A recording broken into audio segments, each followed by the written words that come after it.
Now we know I love to make fun of certain organizations, certain teams, and the Cleveland Browns, aka the skid marks, are at the top of the list. I certainly mock my beloved Bears plenty. There are others. Duval. But I feel like the team I don't mock enough and don't make fun of enough is the New York Jets. And maybe that's because they're the Jets. And like, what am I going to say that others are already going to say? And you could say, well, you're talking about the Browns all the time. And like, yeah, but that's the Browns. It hits different. You get what I'm saying?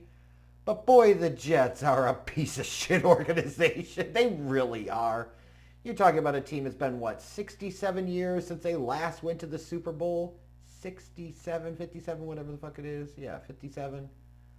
Like, that's wild. 57 years since they last went to and won the Super Bowl. Could you imagine? So many years of bad teams and bad draft picks. Like, it used to be when the draft was held in New York City, it was synonymous with Jets fans booing the pick. Like, I remember watching as a kid when the Jets fans were chanting for Warren Sapp and they wanted Warren Sapp and they fucking took Kyle Brady ninth overall instead. But I digress. Where else can you go with this in so many different directions? But missed quarterback after missed quarterback and fired head coach and general manager after fired head coach and general manager. Now you head into 2025 and they hire Aaron Glenn away from the Detroit Lions. And their big offseason addition in terms of addressing their gaping void at quarterback is signing Justin Fields. And I'm like, come on, dude. Like, the punchlines write them fucking selves. You're going to be a bad team. But I didn't think you were going to be this bad even. Like, even the Jets have out-Jets themselves this year. What are they, 1-7?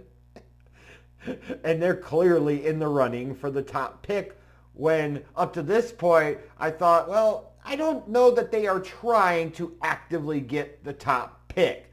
Like maybe the New Orleans Saints are or the Tennessee Titans are, just based off how bad they are. Like, the Jets are kind of trying, you think?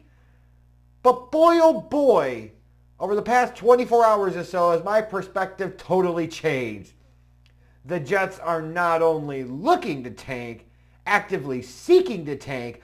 By God, they've went kind of at least 1.5 testicles deep in the tank pool. And I'm fucking here for it. The only criticism I would have is they didn't go far enough. Why is Breece Hall still on your team? Why is Garrett Wilson still on your team? If you want to get nuts, let's get nuts and start that fucking tank on full speed.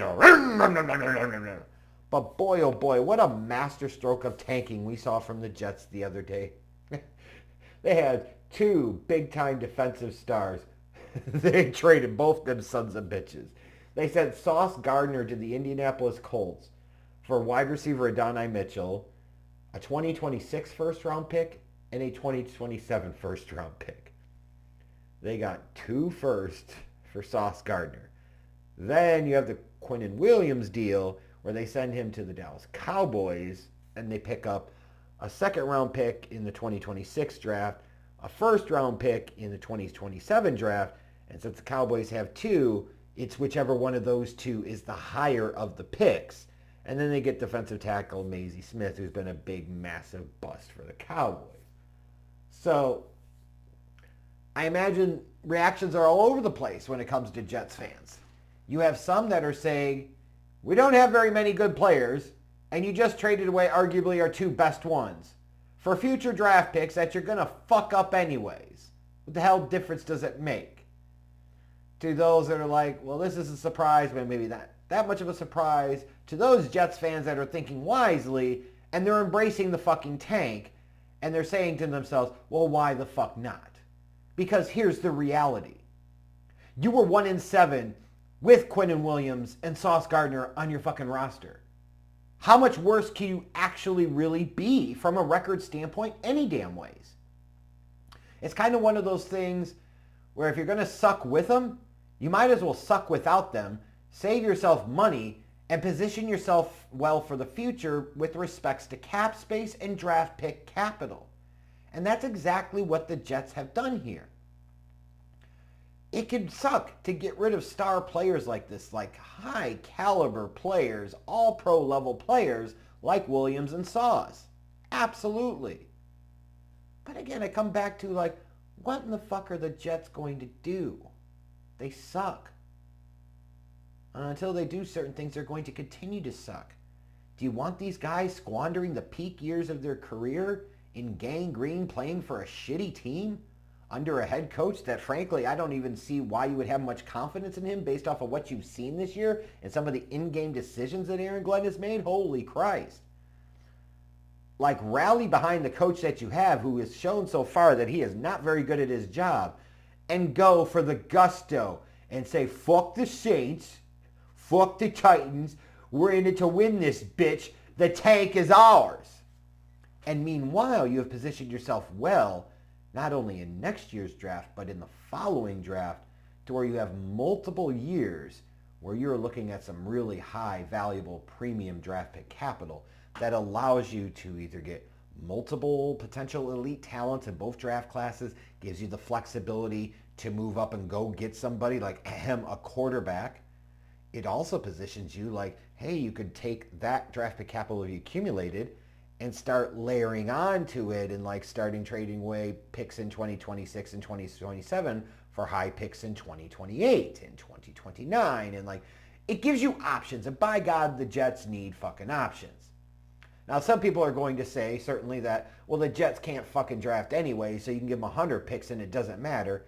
And that's kind of bullshit because last time I checked, they drafted Quinnen Williams. They drafted Sauce Gardner. So they drafted all pro players. That's not the problem.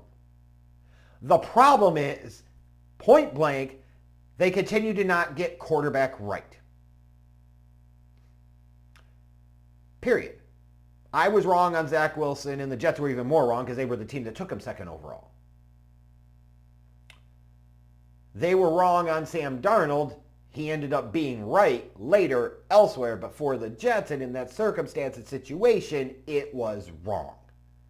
Justin Fields ain't your fucking answer. Tyrod Taylor isn't your fucking answer. So you keep having to take a swing at quarterback until you find the guy. Trading away Sauce Gardner and Quinnen Williams gives you more flexibility and more draft pick capital to position yourself however you need to get the quarterback that you want, whether in next year's draft or in the following year's draft, and or gives you the ability to build your roster the right way around that young starting quarterback that you know you're going to have to draft and put the right pieces in place around him on offense and build your identity around being an offense-first team, which is the modern NFL, which is what good teams do. And the Jets, of course, want to go in the opposite direction historically and build around their fucking defense because Dan Green! Mark Gastineau ain't walking through that fucking door. Joe Klecko ain't walking through that fucking door. All right? Like, this is what the Jets had to do. This is already a lost season. And if it's going to be a lost season, you might as well make it a lost season that has real value for you. And what they did here is absolutely the right thing. The only thing that matters, though, is what they do coming out of it.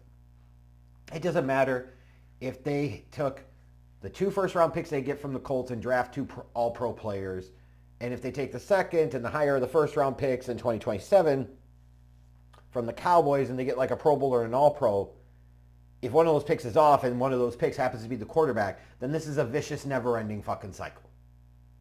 The only thing that matters for this Jets organization is they have to get quarterback right. And if this positions them to be more likely to be able to get the quarterback right, then this was 100% the right move.